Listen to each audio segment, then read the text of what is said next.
Good morning, Sunday morning. Happy Orthodox Easter to those who are celebrating Easter this week. Good to be back.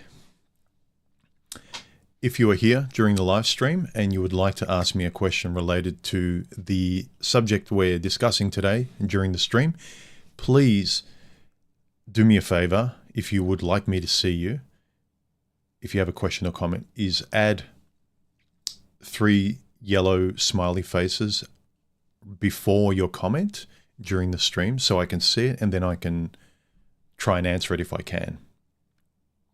Otherwise, it's just a whole bunch of people talking, which is fine. Got a lot of interesting comments and discussions and a lot of views and all of that stuff from the last couple of videos. I don't need to go over why. Just have a look at the last couple of videos here, like the last video and the joint stream I had with Stephanie. I think it was very interesting. I think it's safe to say that most of my subs enjoyed it. The rest of people may not have, but it's the way it goes. All right, let's see. There's a few regulars in here.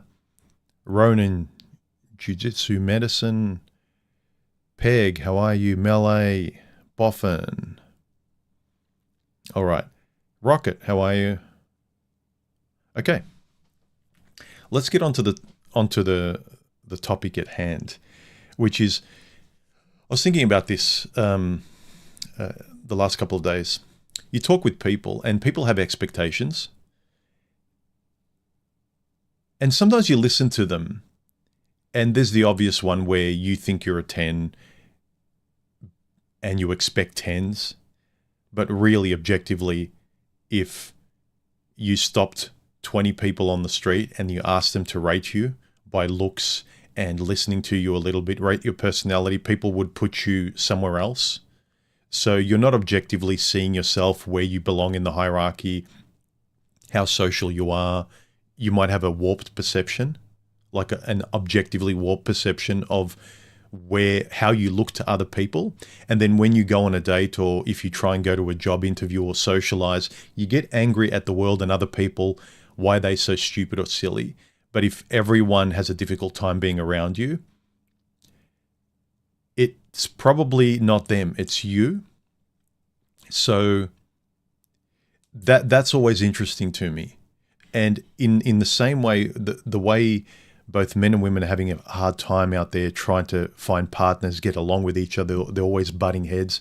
No more so than today with the climate out there and the podcasts and the entertaining shows that everyone loves watching. And it starts to kind of normalize drama and fighting and never seeing eye to eye with a woman. And this is the way a relationship will be. On these podcasts, the way the guys and girls argue, this is what I see at barbecues, and this is just what it's like to be with a woman.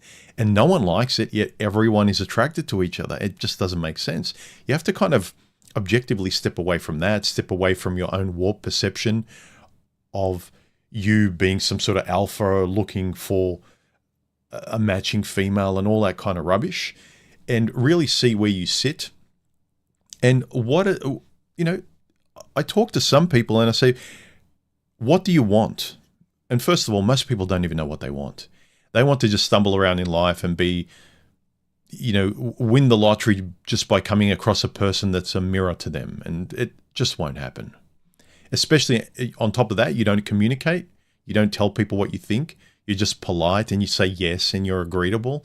You're never going to find someone you gel with. If you don't, as I continually say, speak up, tell people who you are clearly. Be proud of articulating yourself the way I'm trying to do now. And beautifully and clearly express who you are, what you want, what you're into, what you're not, what you can live with, where your middle grounds are, and what you completely will never, ever do or believe in. And sorry, if that's a deal breaker for you, you're with the wrong person. And it's really... I'll tell you one thing, it's really liberating to go out there with friends and dates and hear yourself throwing those shackles off and just telling people who you are and feeling good about yourself afterwards. And if they didn't like it and they're like, oh, well, I don't know if I want to be with this guy, you just kind of have a really good sense of yourself. You feel free in ways you weren't before when you were just being a nice guy and being agreeable and trying to get a relationship. Now you're just like proud of being yourself. And if people don't like you, that's fine. As long as you're not rude to each other. And then you know that like it's better than being a doormat and saying anything and then afterwards feeling a bit bad about yourself, never having confidence, never knowing how to make a decision, never knowing how to voice your own opinion. And relating to today, what I want to talk about, you know then what a good relationship looks like because you know how to speak in it. Because if you don't know what a good relationship looks like, you just turn up being agreeable and everything that looks attractive, you'll try to squeeze and make into a relationship. But if you know what a good relationship looks like, when you're sitting across from it on a date, you know what a good relationship sounds like. I'll say that again. You'll know what a good relationship sounds like when you start speaking and they speak back. So you might have a fantasy of what a good relationship looks like. But a lot of people you talk to and a lot of the, entertaining videos you watch and all this kind of alpha sigma men versus women stuff, it's kind of like, it's very much like a Comic-Con version, an unreal version of people putting on a costume and peacocking around, trying to say, I'm this character and I'm this character and you have to be my character in my story. And it's just not realistic. So, as I take a sip of coffee, because the last couple of times I actually forgot. And by the end of the stream, I had a full cup of coffee that was cold. I know, first world problems. Anyway, Mr. Adam Apple, haven't seen you for a while. All right, remember, if you would like to ask me a question, anyone who's here live, please add 3 smiley faces before, not after, but before your comment or question, and I'll try and read it live on stream. A video 2222 tube. He said, what is your couples channel that you referred to last week and how can we access it? It's in it's actually in the link of the low bar of last week's stream. So go to last week's stream with Stephanie and I, and below the video in the text in the comment section, not the comment section, but the low bar right underneath the video, click on that with all my links and things like that I leave underneath each video. It's got the link to our channel. Also, if you scroll on my homepage, down further, there's a link to our joint channel as well. It's called Bob and Steph. All right. Now, I thought the best way to discuss this thing here is to sort of have more of a discussion with you. I can tell you what I think. I've been talking about what I think a good relationship is. And if you just want one sentence, it really needs to resemble a friendship. Because everything else is structural. It's nice to haves, or even if you want it like a family or kids or whatever, you need a supportive friend that you can trust. So whichever way you cut it, even if you just want companionship like I have with Stephanie, we don't want a family. At the heart of it, you still need someone with friend qualities. You still need someone that you can spend time talking to endlessly and never get bored. You can just chill out and say nothing. You can just spend the whole week with each other. As I've said in a previous video, do the holiday thing. Go on a holiday with them. See if you can stand them for a week or two. Better yet, go to a remote holiday where you're not waited on hand and foot by hotel staff and you don't have 5-star accommodation. Go to somewhere like India or Vietnam or somewhere where you're jumping on trains and having to communicate and bounce off each other, have each other's backs and support each other and really kind of bond and trust each other in that way. Trust each other. Because in our everyday lives where we live, like you have your place, you have mine, and never the two shall meet. It's very easy to say, yeah, we've been together and I love my life, she loves hers, and we spend all this time apart from each other.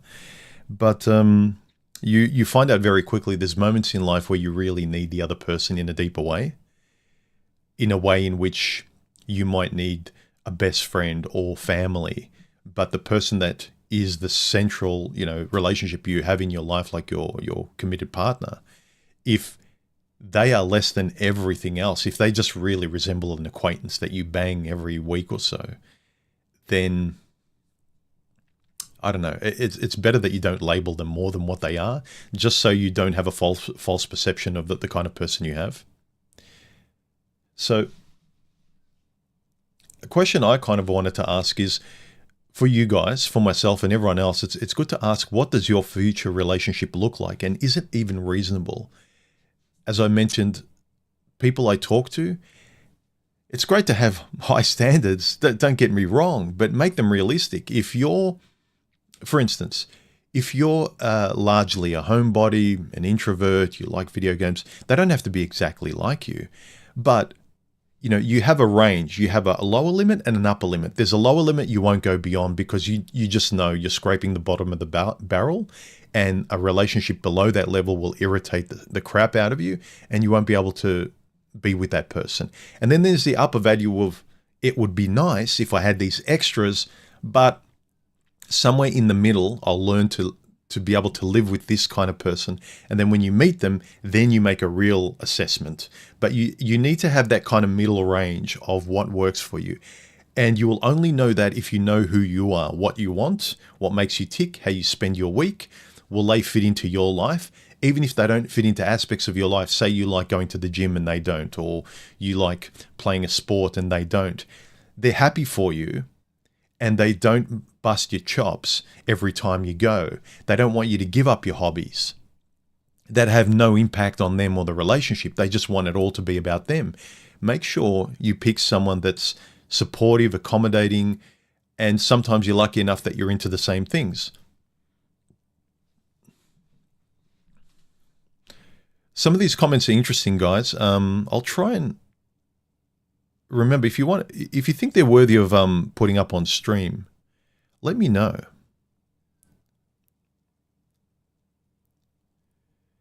Yeah, Mr. Anderson says, what is amusing is how many ladies say they want a man who can provide, but also add no hunters or fishermen on their profiles. Yeah, people that don't address their fears or their insecurities, they want two things at the same time. They really tear themselves apart trying to date. You just hear, and I've seen so many women sitting across from me, you could tell by their fragility that they do want to be taken care of. They're insecure, they're brittle, but they put this front of being tough. And it's just a shame. It's like, if you could just get rid of that you would get along. You would find a guy so easily, even if you're not for me. Like, you're a decent person, but you put all this bravado in front of it. You try and act like all that. You try and show off too much. You're acting too tough. You laugh at the waiters and waitresses. You make fun of your work colleagues. Like, tone it down, will you? Like, I know that's a mask. You're overcompensating for stuff. It's easy to throw mud at people and make fun of your friends and work and people. And did you see what Kim Kardashian said and all that? But I think all of that entertainment that people love to throw as having a good time with someone, catching up for a coffee, it's like, it's fun. But if you can kind of firmly have a sense of who the person is, throw as much fun on top of that as you want. But if all you have on a date or a friendship or with someone is just all external fun and being entertained by reality TV and gossip and stuff, you really don't want to talk about your fears and who you are and what you like to do for fear of losing the person. I wouldn't be able to sleep well at night. Of course, you need to spend a lot of time away from them, because if you spend all your time with the person, this is the thing, you would need to show who you are, and then the other person might not like it. So I think people have safe relationships where they say, I don't need to spend all my time with my partner. Not that you need to. I agree, right? spend as much time as is comfortable. But some of them find like, I need to spend at least half of my time away from them. I need my own time in my own world. And then I visit them. So you visit each other. And I think that if there's this inability to be with each other as much as you feel like, or even say with Stephanie, I don't need to be around her 24/7, but she's ambiently in my life in the other room, for instance. And people that need a lot of time away from their partner, I would say there's like a big mismatch in compatibility. Not that you need to be in each other's faces, that codependent verbally and in each other's faces. But I would say if you can only express very important parts of yourself only in other aspects of your life, either alone, and you can't really utter them to your partner, that's a big problem. Even being able to, I can let everything out of my head, even a random thought that usually I'd keep in my head, just to be able to kind of let it out and share it and joke, and it's idle chit chat. It doesn't need to be meaningful conversation all the time. But if you especially are hiding the meaningful conversations inside, if you can't share the important inner world that you have, then I don't know why you have that best friend or that lover or even the family members. Again, you can do what you want and keep them in your life. But then if you get online with your friends and in the comments section, you're getting upset at them and the way they act, but you keep them in your life, it's something you're not addressing. It's your inability to say no. It's your inability to say, you're not meant to be in my life. You're casual. You're an acquaintance. You're not a friend. Things like that. But a lot of people just don't like being alone, maybe. I'm not sure. Or it's too hard to have those uncomfortable conversations. Anyway, let's get to some of the comments, because there are a few good ones. I posed a question here. Let me get... I posed a question here last night. What does a good, healthy relationship look like to you? Actually, let's refresh this. I want to see the numbers. All right.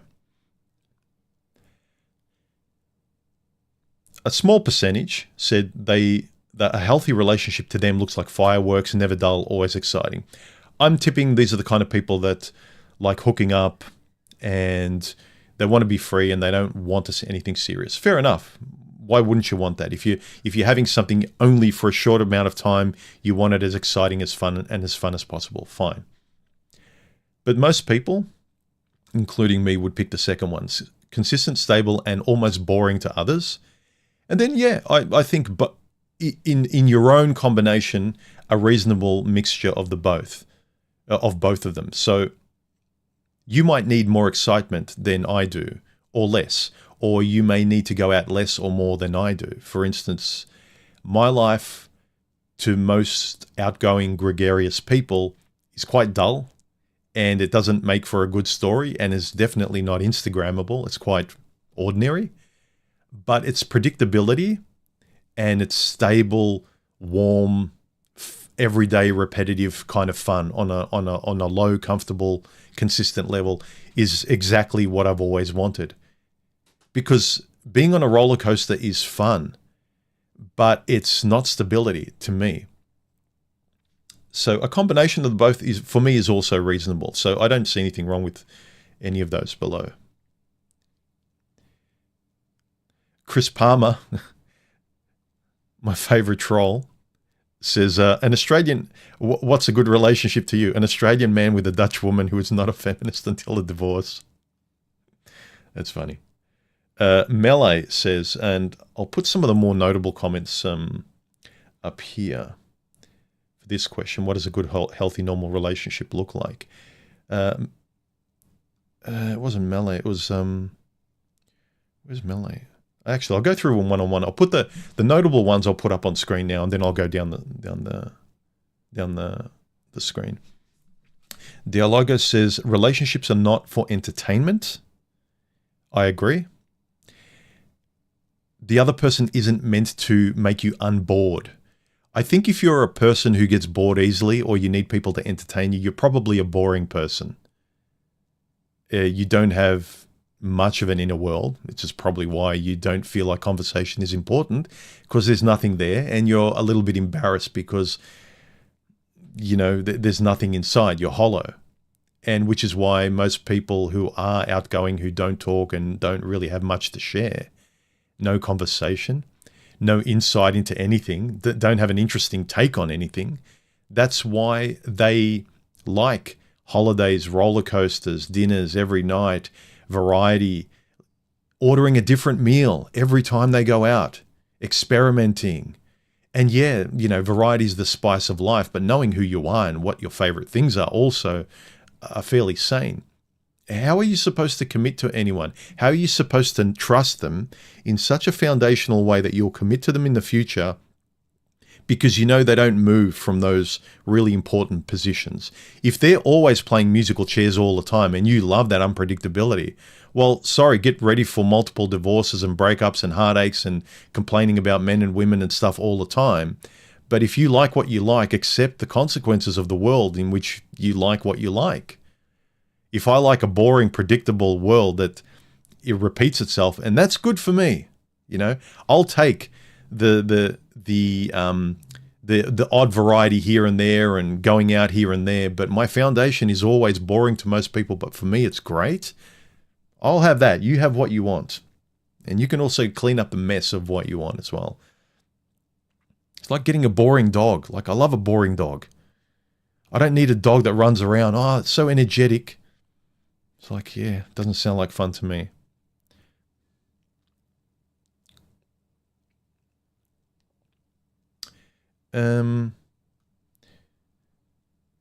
This is actually an interesting comment. Big Ol says, isn't your general experience of women, them expected to be entertained by you? Isn't boredom kryptonite to women?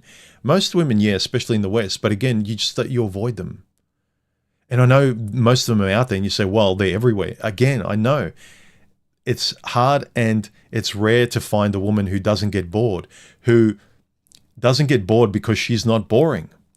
The women who get bored most, and guys as well, I think it's a human trait. It's not so much the difference between men and women, although I think women need to be entertained more than guys do. We tend to be better off alone, but generally it's a human characteristic. If you are bored easily, I'd put a bet on you're most likely a boring person. You need a lot of stimulus. You can't sit still and be able to stare and appreciate the scenery, the horizon, and contemplate something, pause and think and have a conversation, have something to say. That's not just regurgitating the news, not repeat. The amount of conversations I see couples who aren't compatible, they just talk about what they see. Their eyes see, monkey see, and then monkey say. It's like, oh yeah, and we had this, and I had this steak, and that was lovely, and Joan said this, and her children this, and I think this is happening, and at work, Janice said this. It's like, you're just verbally, you're a reporter just telling me everything you've seen in your life, but you're not telling me what you think, and as a result, who you are, and me being able to focus on you and going, yeah, you're a person that I'm interested in. There's something about you that's different that I want to be around. But if all you do is describe the scenery, I can ask anyone else to describe the scenery and they'll tell me what they see as well.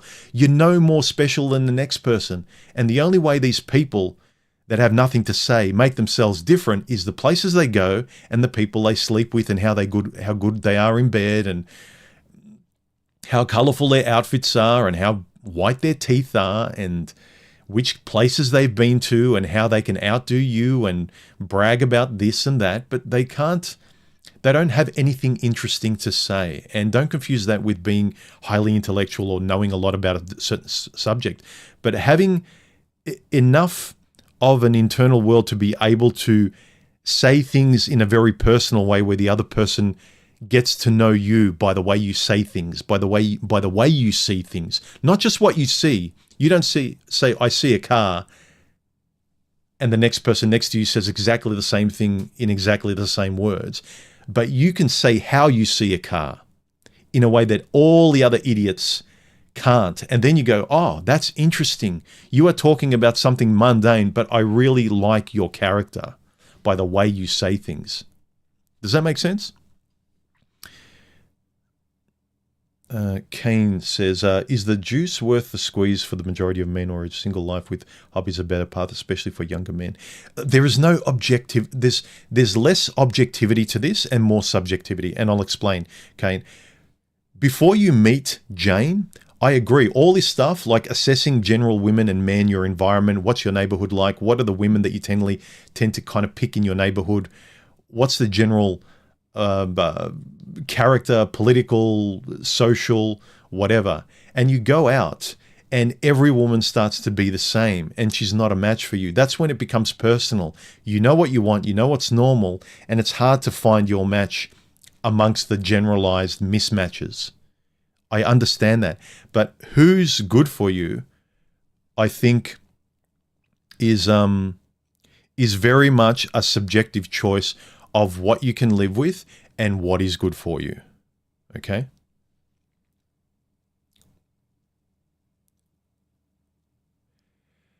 Guys, no Spurgy comments because Karu isn't shy with deleting rude people. So just be polite. Ask, even if you disagree, you have a different take, be civil. Don't be a troll. All right. Let's get back to, where is it? Let's get back to the question here. In terms of this question, what does a good, normal, healthy relationship look like to you? Luke, wait for it, Marengo, says, unfortunately, I won't be able to relate to this topic, only the opposite. And I replied to Luke, I said, well, that's actually a good thing where you can objectively say, like, I haven't really had any, I can't point to any really good relationships in the past that I can say that were generally good. They were decent, but it didn't work out. All of them were terrible, mismatches. I might have just gone for the pretty girl. I tried to make everything work, which it comes from a good place, wanting to be polite to everyone. Like when you meet someone, hello, how are you? You extend the hand, you try and greet everyone politely. And I think people extend that way too much with extending that relational politeness in a romantic way and trying to make everyone from the get-go, rather than assessing them from the get-go, you extend that handshake, but in a romantic way, and try and make everyone into a friendly relationship. But you really need to be kind of coldly, platonically friendly, holding back your hormonal attraction just to assess them as a friend on a date, especially the first and second date. Be kind of more grey rock than hormonal guy, but not kind of dissing them, right? But just be there as neutral as you can, having fun with a personality, not a pretty body. I know it's hard. Believe me, I know impulses are hard, guys. I found it hard to ignore responding to all of these comments the last few weeks about my personal life and my relationship with Stephanie, right? But you have to also hold back the impulse of just jumping into that beauty on a date. Be objective. You want to get to know if it's worth letting yourself go on the second, third, or further dates where you can let that door open and then just let yourself go into the hormones and her beauty and everything because you trust her enough, because the first few dates you've assessed that she's good, good material that you can explore letting yourself go a bit. But too many guys are that polite kind of like, I'm just being polite and I'm saying please and thank you. And you're being much more than that. You're projecting a false image of yourself, an overly polite one, and you're just being a yes person. Let's see. Melanico says, I would say that when both the male and female can be their true self without the facade, and they naturally feel very comfortable around one another. Yes, that is the trick, as I just mentioned. If you can focus on very, very simple, big dominoes in your problems with your dating or personal life. For instance, get rid of fear. That big domino will help you be yourself on a date and not want to be a yes person and not want to impress. See what I mean? So focus on the big things. is be yourself without a facade. Say your yeses and your nos. Reject fear, rational fear. I'm talking, not objective. Like you don't walk across a freeway blindfolded. You know what I mean? Focus on. Don't be afraid. You've got nothing to be afraid of by going on a date and being who you are, because that's exactly how you will know more than anything that this is real. But if you go on a date nervous, saying everything you need to say to get a woman in bed and whatever, you'll still never know. You'll go through the honeymoon period with a mask on it's kind of like being at a Comic-Con dressed in costume, being able to temporarily be in costume, but after a while you need to leave Comic-Con, and after a while your honeymoon period in your relationship ends too. So it's temporary, but I think we're being cowards if we play dress-ups during the honeymoon period just to get into bed, feel someone's skin, and then later on be heartbroken because there's no permanency after that. It's because you didn't from the first date show up honestly. And I agree with this. I got a comment, I think, from, let's see, Terry Dean. Thank you for the super chat. I appreciate it. Also, if you want to leave a comment, 3 smiley face. If you definitely want me to read it out during the stream, super chat me, and I'll definitely read it out if you want to drop a donation through a super chat. Terry Dean says, it was refreshing listening to the conversation between you and Stephanie had on your other channel. What I saw were 2 compatible people on the same page. More, please. Thank you. Well, that's exactly why we wanted to start it, or me particularly. Stephanie was kind of resistant, but I think in the last year and a half being with me, she's seen how much fun I've had during these streams and having these conversations. And afterwards, she's like, yeah, and what you said here, I would have loved to have answered that. And can I just talk to you about that? So she's got a lot to say and share. And I thought, and then we get into conversations that I would not have had on my own or just with a guy. Just having it with a chick is very, very different. And I thought talking about some of these topics would be much better as a couple.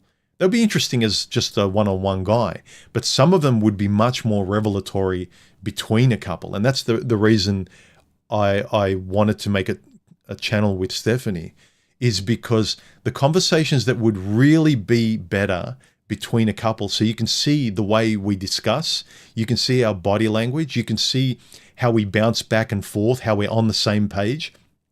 And then someone else can say, yeah, that's more of what I should be looking for when I'm on a date. That's more of how I should be acting. Don't be like me or Steph, but I'm saying you feel a back and forth dynamic like that works, and you know why it works.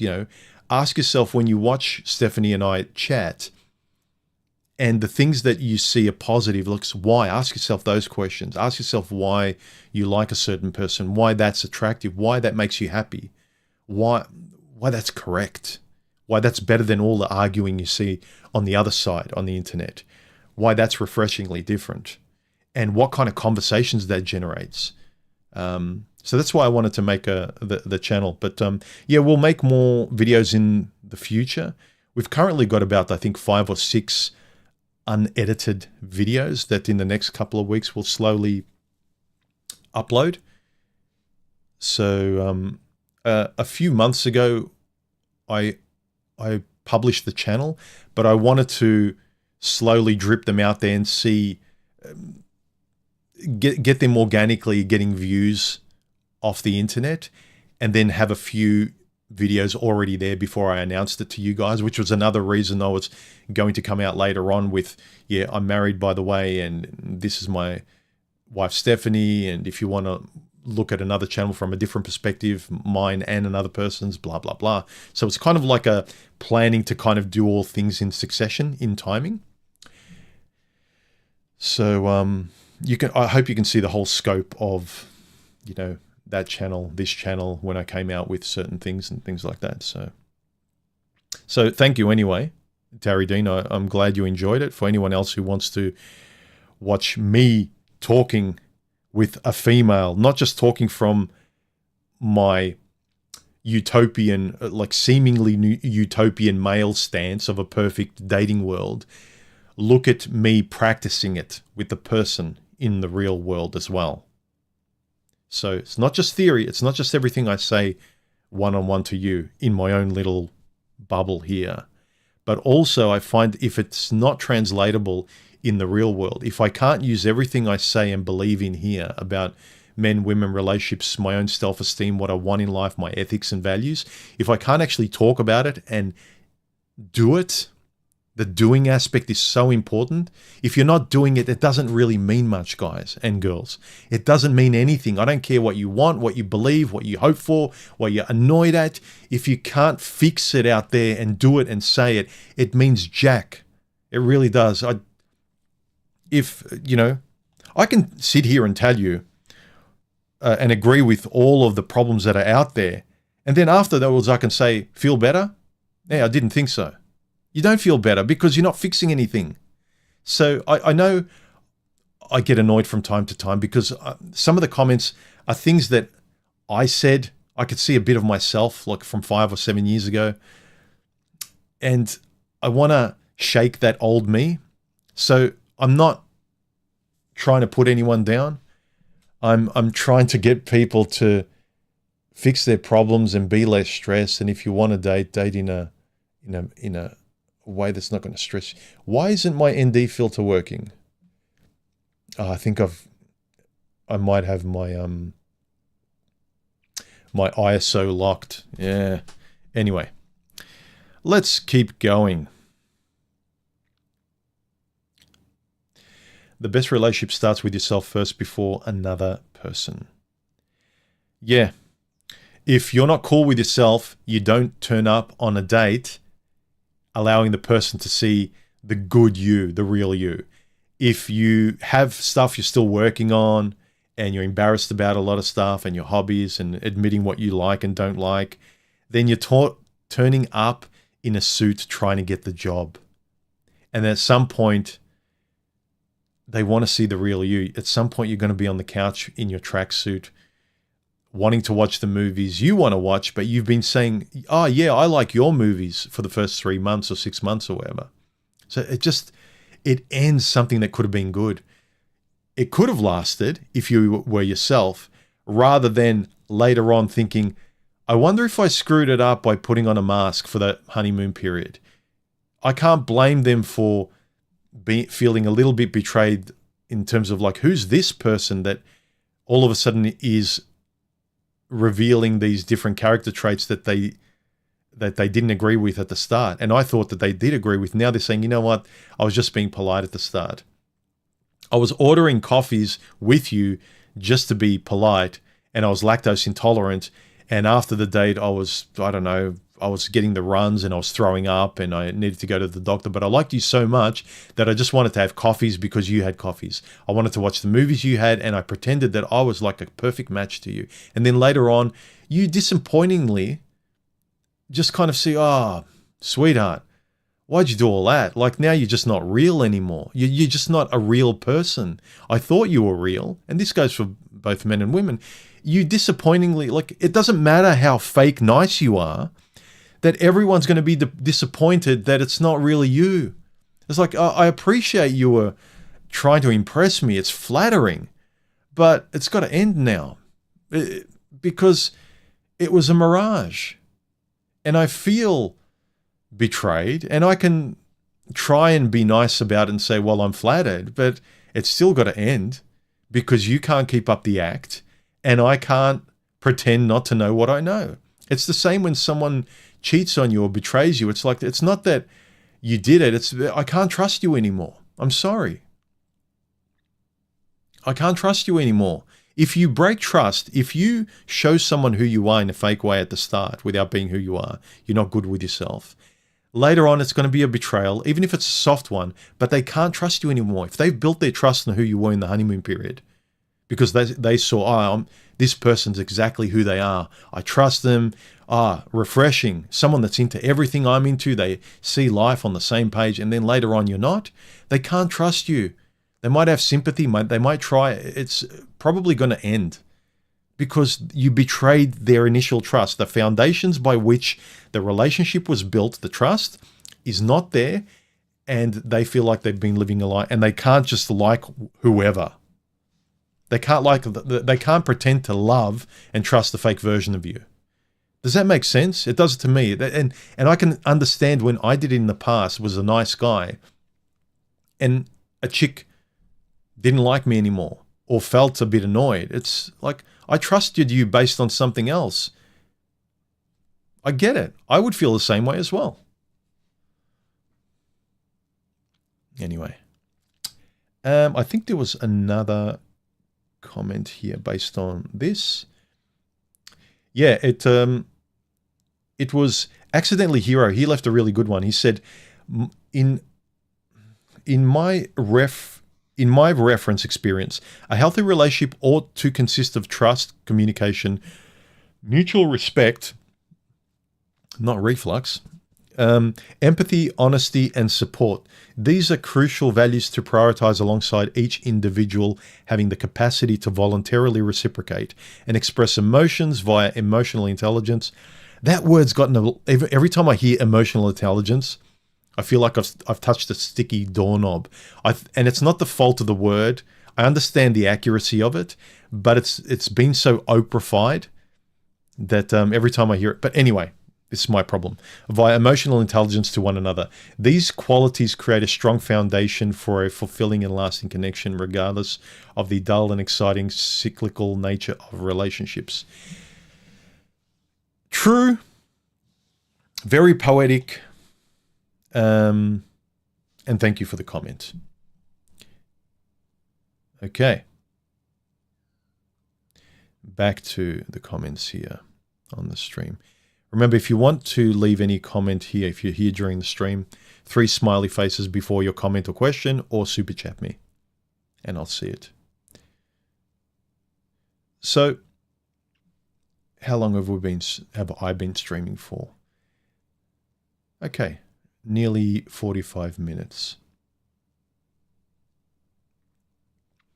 Let's go. Let me read out some more of the comments that you guys left here. They were pretty good. So I read out Melaniko's. David P. How are you, dude? Long-time member. He says, honest communication, empathy, and respectful disagreement. This is I'll read the rest of it, Dave, but this I want to stop on because it's important. Not challenging each other, not debating. But if you say no when she says yes, that's a respectful disagreement. But people that require you to magically always agree with everything. I like strawberry. Oh my God, I like strawberry too. And everything is just a mirror to what everyone else says. That is delusional. There's respectful kind of saying like, yeah, that's nice. I don't mind strawberry, but chocolate is my favorite. And if the other person has a sour look on their face because you don't like everything that they like to a 10, then that would be a red flag or something to investigate anyway. I don't want my partner to constantly agree with me, but I don't want constant arguments either. Agree to disagree works for me. Oh, exactly. So you said what I said. Apologies, David. And you said it's shorter than I did. So yeah, agree to disagree. And I've noticed this with friends online as well. Guys that I was able to agree to disagree when they thought of me in one way, but then as the more I talked and got to know them and the more they saw of my channel, they just didn't, because I didn't sort of, they could see I wasn't a proud member of their group or sect or church or whatever. I don't go for their football team, but rather I want to discuss football, but I don't care about the team. Then they're not fine with agreeing to disagree. And I think it's for me anyway, feel whatever you want. I think it's a high mark of intelligence where you can actually agree to disagree. That you're not offended. You can tell if someone's not really trying to twist your arm and they're fine with your point of view and wanting to discuss things. But yeah, I think it's a sign of a good character where you can agree to disagree and still see the person through that disagreement, as long as you're polite and civil. And no more so, I think that you should be able to do this with your partner, girlfriend, wife, or whatever. Because then there's always a stability of trust and no matter what I say and what I like that's different to hers, we're still strong. We're still good, Whereas if I have to always say, yes, dear, otherwise, if I don't, then the foundations of us are always brittle. Nah. You can have that, not for me. This was an interesting one by Brian Barrett. He says, there is nothing normal about a good and healthy relationship. Have you met people? I know what you mean. I wasn't being accurate, ontologically accurate out there. I just meant what is just calm and what used to be more calm and normal for our forebears and grandparents, right? But I know the normal out there is terrible. Don't date the normal out there. Don't go out with normal. Don't get close to them. They're too dangerous. So I agree with what guys say, how dangerous and terrible it is out there dating Western women. So the normal out there is awful. It's better being abnormal or different. He says, take a look at what is on the internet. Some is attention seeking in people in general. A whole lot of the opposite of good and healthy, I would agree. Yep. It seems that most people cannot handle the concept that there will be expectations for them from a partner in a significant other relationship. If we are speaking about heterosexual relationships, 50% of people are praised for their ignorance and expectations, while the other 50% are shamed for their ignorance and expectations. The same 50% that are praised have ridiculous expectations, and the 50% that are shamed for their easily met expectations, unless that praise 50% changes. That is accurate. That's really well put. And for those of you who found that last paragraph too complex from David, he's basically talking about women's unrealistic expectations are praised and seen as normal, whereas guys' very realistically normal, baseline, unexciting, what used to be entry-level qualities just to even begin a friendship or a relationship, like you're kind, you're fair, you're not delusional, you can defer gratification to a reasonable degree. You don't have a temper, like just a very basic standard for a friend or anyone in your life that you want to spend time around. Okay, they're a good guy, they're a good girl. Now you got these ridiculous idiots that would have been put in mental asylums in the past. Now it's like, you go girl, more of that. You need to raise that standard and then complain about why no one's meeting that crazy standard. So I agree, Brian. I agree very much. Relationships are not entertainment. I read that out already. Prince Revolver, another long-time member, he says, letting go of the ego. Yeah. Being humble, being able to say yeah and have a joke about something, admit when you're wrong and say, yeah, I screwed up, or investigate someone else that's telling you that they screwed up. Because a lot of times I've seen it, and I've done this to one degree or another in the past, I'll admit. I'm doing it now by admitting it. She'll say something about her ex-partner. It's like, oh, he wasn't home enough and this happened and that happened. And I had an affair with his friend or something. And it's like, and I'll be like, well, yeah, you're not proud of that, are you? And she'll be defensive and like, well, she'll start backpedaling and try and justify her cheating or bad behavior. You have to let go of the ego, and she has to too. And similarly, if they ask you, well, what happened with your last relationship? And I can say, well, I blew up at her and we had a big argument and I'm not proud of that. You have to admit what is wrong and where you were at fault as best you can. Don't sugarcoat it and don't excuse your bad behavior. And that means you insist on correct behavior and acknowledging what is right and wrong with them too. You're telling them that I can admit when I was wrong, this is a standard I'm setting. I would appreciate if you do the same. And this is the only way we're going to get along. But if you sugarcoat everything and live in a high expectation, entitled fantasy princess world, and I'm just living here as a normal guy that admits when he spilt the coffee and screwed up and yelled at my ex, and I'm not proud of that, and I put my hand up where, yeah, I did wrong too, but you can never admit when you're wrong. This isn't good. From the get-go, we're drifting apart. because I can see this. I'm being honest and trying to be fair and admit bad and good. You're just trying to sugarcoat the good and live in a Cinderella world. This is diverging right from the start. You need to pull yourself back to the real world. And I can meet you a little bit with romantic kind of buying flowers and laughing at bullshit and stuff. Well, we're gonna meet part way. You know, you can't, if you're living in fairy tale world at a Comic-Con, and I'm kind of living a normal pedestrian life, they're not meeting if we can't talk in a realistic way where we admit fault, as well as admit achievements and things we're proud of too. I'm not just saying crap on yourself, but show both sides, and then you'll get to trust each other because they're seeing a well-rounded person. They're seeing the good and the bad. You don't just go out with someone for just good qualities. You see the not so imperfect ones as well, and they're okay. You can live with them, and then they become endearing quirks. Whereas with the wrong person, where you're faking it, everything is irritating because nothing's real. Everything's a mask.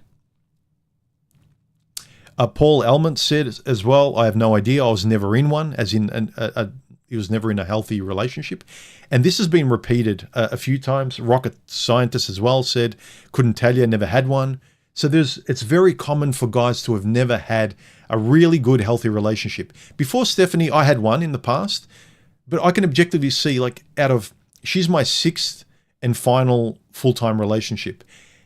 And I know some of you guys will spurg out and say, you can never say final. But there was one in my late 30s, mid to late 30s. She was a good relationship too, but we diverged because she wanted children. And that was always a complete deal breaker for me, regardless of how good she was and how great our relationship was. But that would mean becoming something else and changing my life and resenting everything. So I just can't have that life.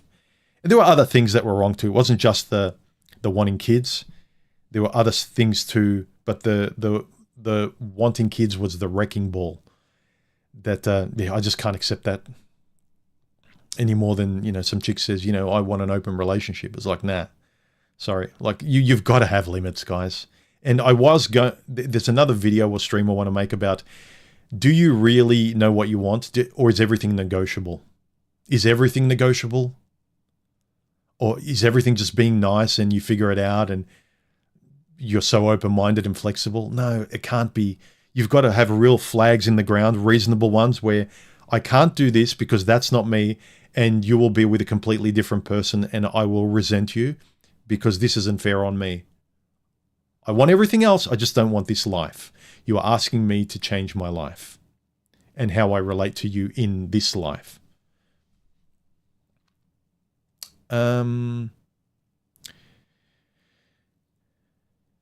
I already read Accidentally Heroes one on screen. Luke Davis, author, says, relationships like individuals need a purpose. Raise kids and leave a legacy used to be the primary purpose for most. But that's disintegrated today. So if I had to point to an example, then think of any ship or starship show and how the commander and second in command relationship or relate. Then add sex and romance. Yeah, that's a good kind of picture to paint. That you've got to have, if women enjoy a guy who's taller than them, who can protect them, and they enjoy a guy taking charge and leading, you have to be behind the guy. You have to be his second in command. If you want him, you can't both lead, and you can't lead, then complain that he's not leading and taking charge. One person, by definition, needs to take charge. There's one person that's the CEO of a company, and then one person that's second in charge that's still got higher rank than anyone else below in the company. Some women, I don't get how women aren't happy being the queen. The king's above the queen, but a queen's not good enough. I need to have his position too. And then you complain about not having the king around because you're in his throne. Mental. Don't date these people. Don't tell me what to do, Hume. Yeah, do what you want, but you can't avoid the consequences of choosing and doing what you want either. Devil Slayer, he says, actually, let me pull this up a bit so I get everyone. There it is. Devil Slayer says, healthy communication, not arguing. Yes. Communicate, debate, live and let live, but don't argue and don't leave things unsaid. Loyal, criticism, honesty, trust, respect, learn from each other. These are all friend qualities too. And obviously I talk more about intimate, romantic sort of committed relationships, because I think they're the biggest, most critical thing where you've got the most on the line. They're the most ethically moral thing that you can really be responsible for and really walk your talk with. Whereas like passing friends, hookups and stuff, you can take them or leave them. You can put on a mask and act this way. It doesn't mean anything. You move on. You don't move on from something serious like this. You don't move on from a best friend. You don't move on from spending 5 days a week at a job full time. You don't move on from picking the wrong person as your romantic partner. So that's why it's important. And if you can get these things right, and you can be yourself, and you can really speak everything that you speak and say your yeses and your nos in this context, life is a lot easier when you can be who you are and have integrity as a boyfriend, a husband, an employee in a company where you spend most of your week, as having your best friend, and you can be yourself with them and you're proud of yourself.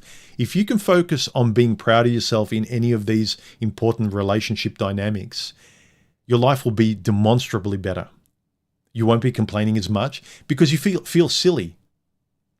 As my life improved because I was trying to fix things and actually not just talk about them, but choose to work them out in life by the way I spoke and the women I didn't pick. The years prior to meeting Stephanie, you'll notice my channel got less and less extreme, and I was complaining less and less. A lot of people left because a lot of people like the drama, right? And it's entertaining, I get it. But you notice when you're focused on finding solutions and being more content and happy, you don't find it as interesting. And even now, you've noticed in the couple of years I've been with Stephanie, I've mellowed out a lot more. And it's because I'm happier. And I think I understand a lot of guys love fighting. It feels great. It's energizing. You get up in the morning, you train. It's you against the world. And it's this survival mentality. It feels great. I get it. I need to muster it up to kind of keep in shape as I get older and go for a run what's the point now? I'm not trying to impress any woman. It's like, no, you need to keep up the fight both mentally and physically to have a good quality of life. But be careful if you're in a little toxic crabs in a bucket area where that's the only place you can feel alive. But anyway, I digress. Peg, she says, in relation to what does a good relationship look like to you, she says, been there, lived it, and loved it. Trusting, honest, communicative, similar values, beliefs, patient, calm, kind, level-headed, appreciative, reciprocal, responsible, dependable, accountable, teamwork. Really seeing and understanding one another, always glad to see you and you, them, supportive, compassionate, passionate, playful, laughter. You're a thesaurus, Peg. Have each other's back, naturally and comfortable, contiguous partnership, helpmate, so much more. Yep. Yeah, you just like being around them. Why wouldn't you like being around someone that's mostly, if not always, consistently, their baseline is always fun, comfortable, good? If I had to describe, my life hasn't really changed that much with Stephanie. When people say, how has your life changed? There's a few people that have asked me that. I would say she's made my life warmer. She's added this warm ambience. I haven't really changed my life in any big way, but she's added this warmth to my life and the ability to share my inner world with someone via communication and a companion, just having them there. So there's this warmth that's added. Say you're someone who wants kids, your life's going to change. But I think because I didn't want anything more than a companion who would be compatible, their life resembled mine in a big way. That's why neither of our lives have changed. Well, maybe Stephanie's, she had to move across the world to be with me, but she even says her life hasn't changed other than the environment. She lives somewhere differently, and everything's new and refreshing, but the way she lives from day to day hasn't really changed from when she was in Holland. AJ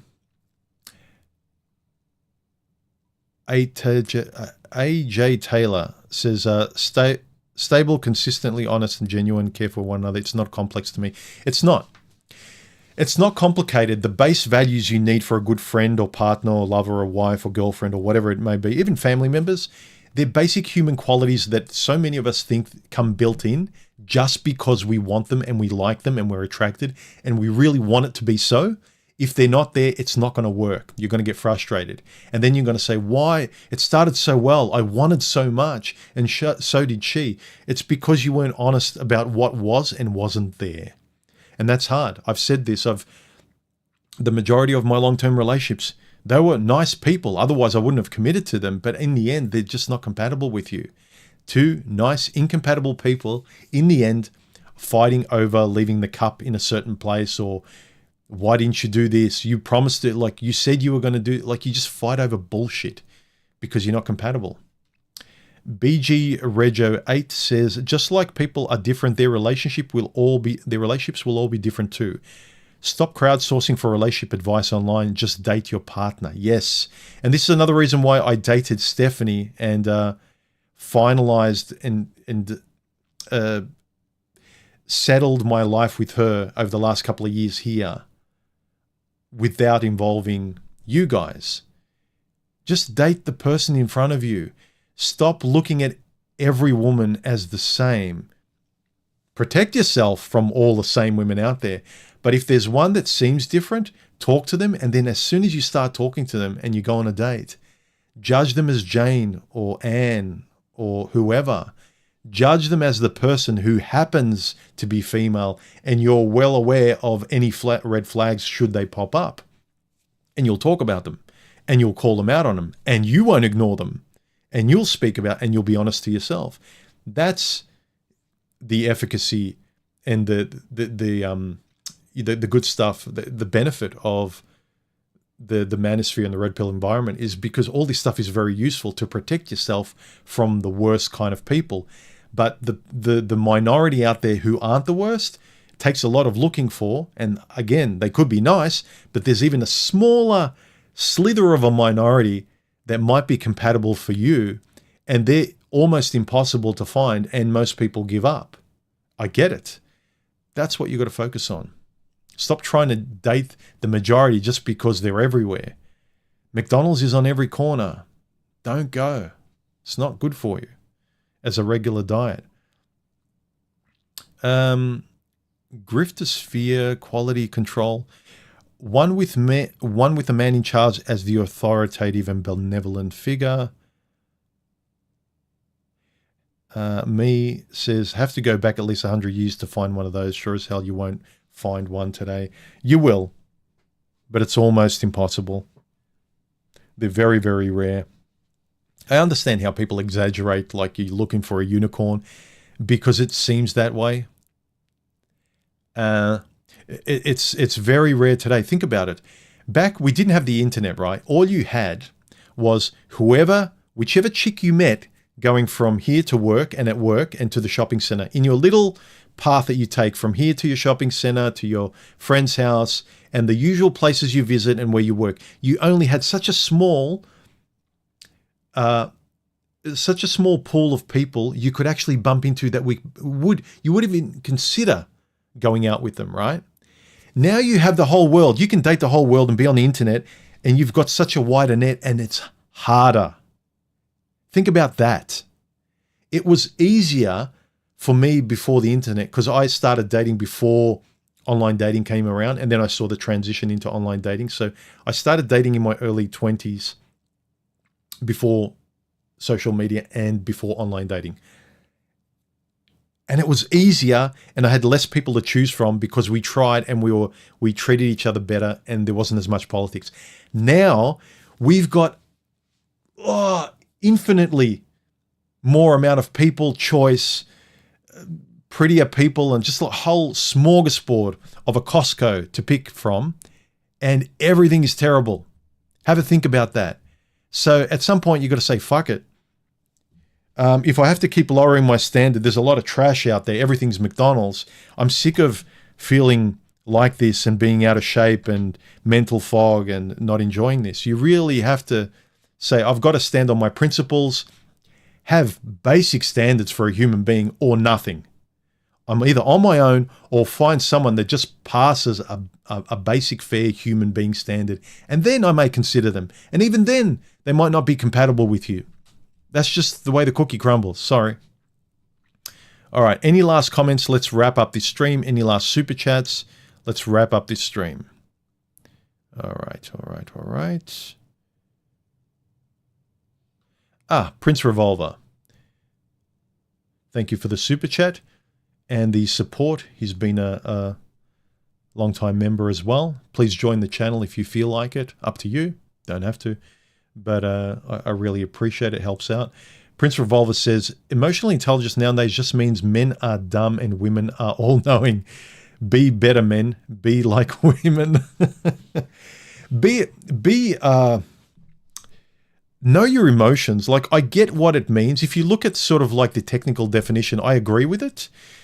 Knowing how to manage your emotions. When you feel something, you know how to articulate it, manage it, know when it's controlling you. And there is an intelligence by which you go about that thing. But I think the chick sphere has co-opted that and made any discussion about being able to deal with your emotions and being able to deal with your emotions intelligently and maturely. You start talking about emotional intelligence, like, no. I'm going to talk about science, what the dudes talk about. We're going to talk about monkey branching and female nature, and that's not going to help you when Chicky Poo puts you on the spot and shit tests you and says that up is down and gaslights you and expects you to read her mind. No. Express your emotions. I'm being emotionally intelligent. Don't just emote at me and gaslight me. Directly explain what you're feeling, sweetheart. I'm being emotionally intelligent here. You need to do the same. But Oprah said, all right. This is true too. Another one by Prince Revolver. If you're in your 30s, it makes no sense not to be honest with yourself and someone else. You're not getting any younger. You're wasting your time. I agree. Like, amen. I'm going to pin that comment. It's such a simple... I can't pin it. Why can't I pin it? Sorry. This update to YouTube's chat studio, I used to be able to pin your comment, and now I can't. I'll do it later. Anyway. But, yeah. You're wasting your time. It's not about her. Everything I talk about, who gives a crap about some female or male stranger across from you? Who cares? You don't know them. You are sabotaging your own life and wasting your own time that you'll never get back. You can make more money. You can try again. You can not try, but you'll never get time back. You're wasting your time. You will never be as in shape or as young as you are at 25 when you're just spinning idiots as plates and looking back and say, yeah, I should have like that. They could have been good if I didn't have my attitude. Be honest. You'll at least know if you get a result, and it'll be much more real than if you fake it with all of this PUA bullshit and red pill stuff. That's extreme. But anyway.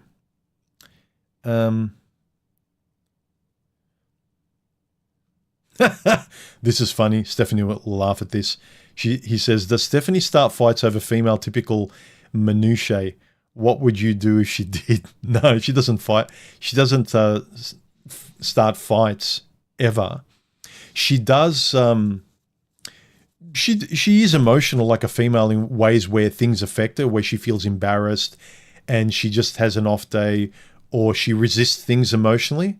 Whereas if she's not feeling anxious that day, it would be nothing to her. But she always owns up to it. But she doesn't gaslight and make small things into big things. Well, actually, that's not true. Sometimes she might, but it's about her. It's not about me or us. So she's having a day where she's affected by something that's got nothing to do with me, but she'll tell me. She'll say, sorry, babe, I'm just feeling this way. So she'll tell me directly if she's feeling a certain type of way. But she never does, and I'm not sugarcoating this to make you think Stephanie's not perfect or I'm perfect, because She's not, and neither am I. But if she does have typical female stuff that she kind of blows up and makes into a big thing when it's really not, she calms down very quickly, but in the moment she communicates exactly what it is. And kind of I like that when I go, oh, well, it's not about me, let her deal with it. And she just needs time to decompress or watch a movie or something like that, where she's not in the normal mode. She's just in a funk. And I get that as well. There's some days I can't be bothered making a video. Some days I'm less social than others. But she'll be direct and she won't say, oh, nothing. So thankfully I don't have any of that. Any last questions? Let's wrap up this stream. Salem says, I'd say some healthy relationship characteristics I've experienced are compatibility. I'd say that's essential. Without that, nothing else is. Compatibility is the big domino that explains everything else. It's the big umbrella. He continues, chemistry, genuine connection, and open, honest communication, emotional, logical maturity, and accountability. Yeah, I'd say instead of emotional intelligence, emotional maturity is a phrase that men would be better able to relate to and wants to lean in there to help themselves out in that emotional aspect of their lives with women. Because a lot of guys don't even want to go there because it sounds too Oprah and chickish. All right, let's see. Any last super chats or comments? VTube 2222 says, do you agree that the man must be the leader, the CEO, the king, the head of the couple? Not that I am going to be that, and a healthy woman appreciates that. And a woman who fights you and wants to be the leader, first of all, you have to kind of be the kind of guy that loves being led. You love being more submissive. And if that's naturally you, if you've got that kind of quirk about you as a guy, then that'll work for you. But I would say almost all guys naturally are wired to be, and physically they're taller. They want to be protective because they should be, because they're bigger and stronger. They want to lead. They want to protect. They want to take care of someone that's smaller, more fragile and everything. So I must be the leader. But as a rule, people can decide what they want. And the chicks who want to lead and be the tough girl power, all that CEO that their husband or partner can't tell them what to do and never leads them. Don't tell me what to do, buddy. Then good for you. You're going to get the chaos and drama and fighting. But I must be the leader. And but as to what other people want, it's up to you. But I think it's healthy for a naturally wired man and woman, for the man to lead and the woman to enjoy being taken care of and being led by someone who's confident.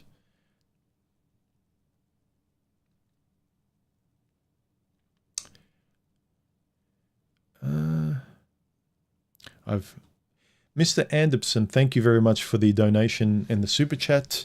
I appreciate it, and I appreciate the support, especially during the last couple of weeks, man. Good for you.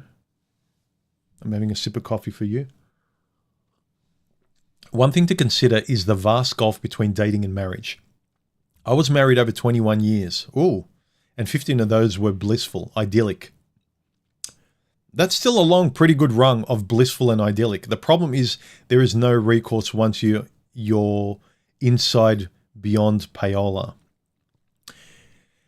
This is a really good philosophical question. If someone could map out, right, you will get 15 to 20 years of pure bliss with this person, and then the last year or two will drop off a cliff and you'll have to break up. But you'll never get those 15 years with anyone else. Would you still take it?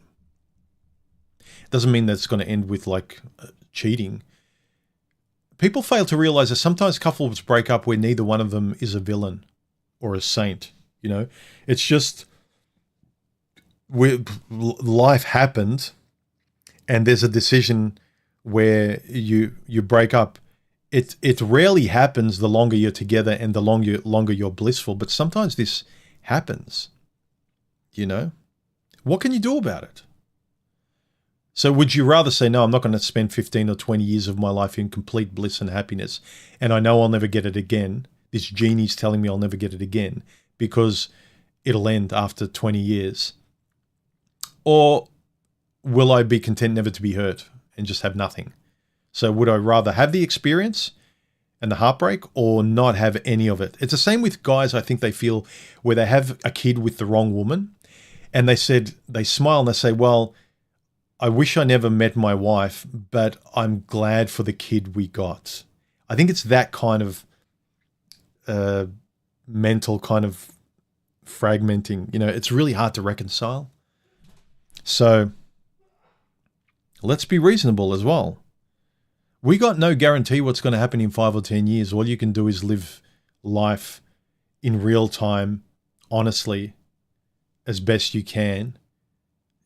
You could get hit by a bus in 5, 10 years. You could get an illness. You break up for whatever reason. It's not always the she's bad, she's going to cheat on you, she's just not going to love you anymore. Nah, not always. The more honestly you live in real time and try consistently every day and every week to keep that going, and in real time you're communicating on your own in your life or with a partner in your job, you're living the life that's happy for you, and you just keep it going as much as you can.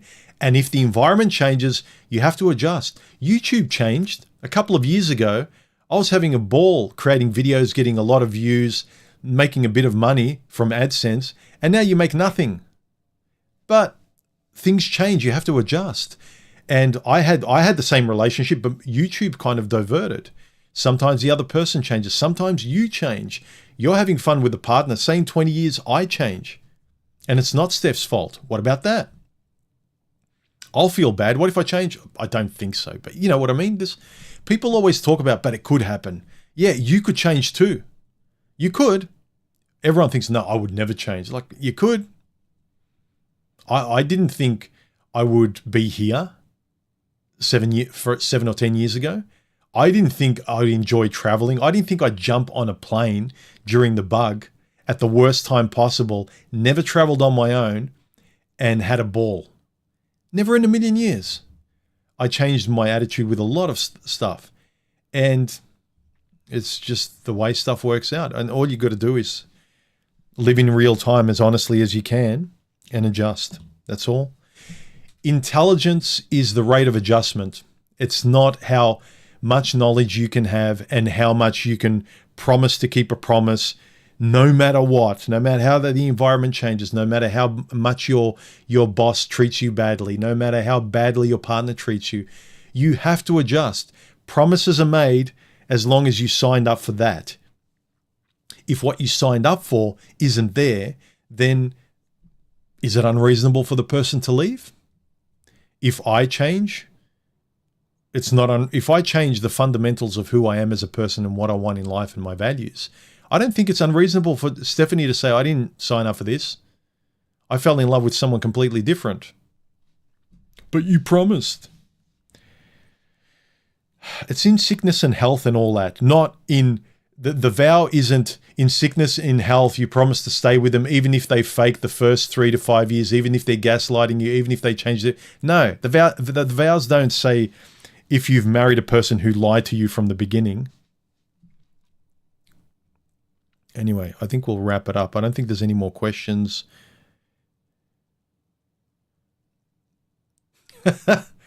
Prince Revolver says, Stephanie's making too much noise back there. Control your woman. Could you hear her sneezing? She's got a cold. She's in the other room. She's had the flu for the last few days. She's really under the weather. So I haven't got it. I thought I was going to get it. But I didn't get it yet. I don't think I will. She got it about 3 or 4 days ago. And now she's on the tail end. She's getting better. And I don't feel a thing. I feel a little bit of a sore throat the last 2 days, but I don't know if it's somatic, where I'm just feeling it because I have sympathy for her. It's like, oh yeah, I think I feel it too, babe. Yeah, maybe not. Anyway, let's wrap it up. Thanks for showing up to the stream, guys. It was a really interesting conversation. And yeah, this one is one to consider. What does your future relationship look like? What are your expectations? What are your expectations for finding someone? What are your expectations for you and your friendships? And related to that, I'm producing a video at the moment, which will probably be the next one. It's talking about when you know it's time to move on, whether it's a partner. And I give an example of an old high school friend where sometimes you just have a falling out and like you're a great friend, but if I met you in real life now, I wouldn't be able to stand you. It's just respect and nostalgia. So when is it time to move on? When is it time to move on from a group? You're part of a group of guys online, and then you can't move on and explore your life and see what you want because the crabs are pulling you back in the bucket. When is it time to defoo your family? When is it time to move on when they won't let you be who you want to be?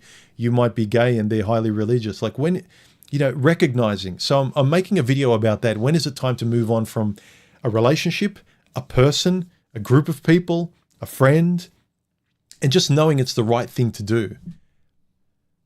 Like I knew that it was going to be difficult. I knew what was going to happen when I announced I got married.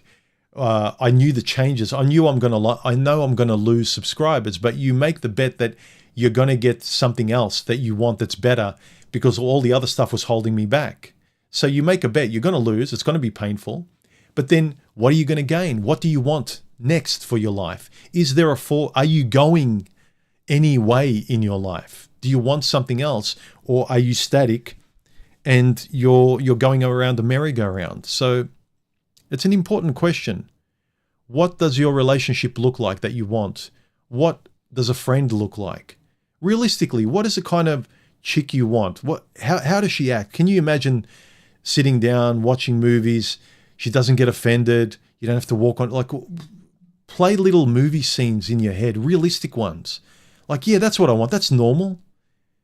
I want some of that. That's what I want in a relationship. Again, why I started a channel with Stephanie. Just observe, something normal like that. Just two people getting along, not getting offended, being able to take a joke, laughing, not saying, "Oh, sorry, dear. Are you okay?" Whenever I see, especially guys who are married, they got kids. It's like the whole world is like, you can't get any more serious and intimate. And it's just fragile, and they don't like each other, and they have to hide who they are. And you talk to these guys like, "Oh, don't tell the boss, don't let her hear me." Like they can finally release and talk to you like themselves, but they've got to hide who they are from the boss. It's just I feel sorry for someone who has to hide who they are, who can't be honest, who can't proudly say, "This is who I am, and I'm not being rude. And if you don't like it, it's not my problem. Manage your own feelings. I'm not going to change what I feel, what I like, who I am, and how I speak, because it's just, I feel really sorry for those kind of guys, because I went through some of that, and then I just didn't like it, and I just didn't want to feel sorry for myself in the same way. So I have sympathy for you guys who are going through this and you find it hard with women, but you really just need to have those little victories of uncomfortably ripping Band-Aids off and just saying yes and no when you feel like it politely and not apologizing for it. You like this, you don't like this. She likes chocolate, you like vanilla. And if she gets offended, it's like, Jesus Christ, imagine something serious happened in life and you're my partner. If this offends you, well, nice knowing you. This isn't going to happen again. Anyway, let's wrap it up. We've been going for nearly an hour and 20 minutes. Okay, perfect time to wrap up. I encourage you to watch my last stream with Stephanie. I had her on stream. You can see a bit more of her personality and how we get along, and she answers a lot of questions in relation to why we got married, how it went about, and things like that. But if you want to know more, go to our couples channel. We talk about the timeline of when we met till when we got married, and the recent video as well. But have an enjoyable weekend. Look for solutions. Try and have a comfortable, content life, and stop trying to feel alive through fighting all the time. I know guys love that. We love sports. We love but you're not going to get it. Like, you're swinging at air. You're shouting into space online. You're not fixing anything. There's nothing that comes back, guys. Go out there and, figuratively speaking, punch against the world. Speak. Be polite. Like, say hello at the supermarket. Please, thank you. You know how good it feels to when you help someone and you're not afraid and you do it because you know what you're doing and you're polite, and then someone reciprocates. They respect your politeness. As a guy, you help someone out and they say thank you and you feel proud of yourself. They didn't double cross you. They didn't ruin your life. And you know when to help people and when not. The real life practical exercise of doing that, do a bit of that. Do it with strangers through conversation. You don't have to jump in the deep end and try and get a relationship, but have the little victories in the pedestrian life, at work. Go to the tea room. Go out for Friday night drinks a little bit. Take those little steps and get little victories socializing. Learn where you stand, So, yeah, try, do. Aristotle says we are what we repeatedly do.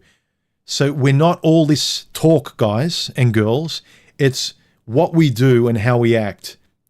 What you say online is what you hope to be and what you wish is different.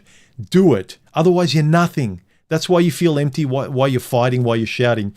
Do something, find out where you fit in and find out what you want. Your dating life will be better. Your jobs will be better.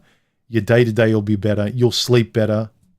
You won't be living all up here. You'll be living mostly out there. Anyway, I've belabored the point. Enjoy your weekend. Jump on Discord after this if you have a microphone, and let's have a group discussion.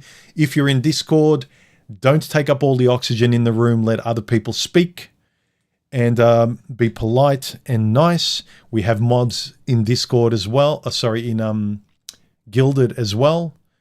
So just like here on the stream, if you act like an idiot, you'll be booted off. So have a good weekend. Thanks for all of you who showed up, and I will see you next time. Bye.